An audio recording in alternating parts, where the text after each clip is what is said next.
السلام علیکم ناظرین، آپ دیکھ رہے ہیں پی ٹی این نیوز۔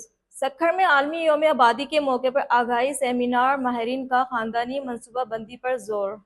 عالمی یوم آبادی کے موقع پر محکمہ بہبود آبادی کے زیر اہتمام ریجنل ٹریننگ انسٹی ٹیوٹ سکھر میں ایک اہم آگاہی سیمینار کا انعقاد کیا گیا، جس میں مختلف اضلاع سے ماہرین طبی، افسران، این جی اوز اور سول سوسائٹی کے نمائندگان نے شرکت۔ سیمینار کا مقصد تیزی سے بڑھتی ہوئی آبادی کے اثرات، خاندانی منصوبہ بندی اور تولید صحت جیسے حساس موضوعات پر شعور اجاگر کرنا تھا۔ سیمینار کی صدارت ضلعی پاپولیشن آفیسر میر جاوید تالپر نے کی، جبکہ ایڈیشنل ڈپٹی کمشنر سکھر محترمہ بشرا منصور مہمان خصوصی کے طور پر شرکت۔ اس موقع پر ریجنل ٹریننگ انسٹی ٹیوٹ سکھر کی پرنسپل ڈاکٹر رشیدہ مہر، انچارج سکھر ڈاکٹر زرکا زرین، انچارج پنو عقیل ڈاکٹر سائمہ مہر اور انچارج روڑی ڈاکٹر غزالہ سمرے بھی موجود تھے۔ اس کے علاوہ مختلف غیر سرکاری تنظیموں بشمول انسا کلینک اور وائٹل پاکستان کے نمائندوں نے بھی تقریب میں شرکت کی اور خاندانی منصوبہ بندی سے متعلق اپنے تجربات اور اقدامات سے شرکاء کو آگاہ کیا۔